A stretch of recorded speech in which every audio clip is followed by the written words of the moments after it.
I, Babu Owino, having been elected a member of the National Assembly, do swear in the name of the Almighty God that I will bear true faith and allegiance to the people, Republic of Kenya, and Raila Odinga. That order. He forgot to write that. Mheshimiwa, just hold on.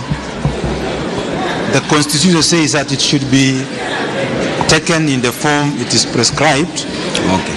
So I'm asking you to start again, and this time round, you do it in a proper manner. Okay.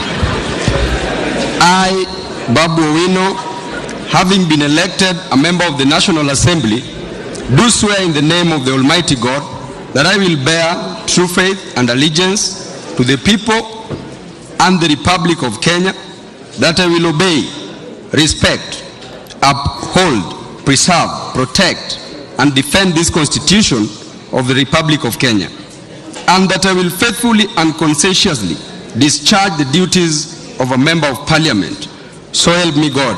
Thank you. Tibim. Congratulations, Mheshimiwa Owino.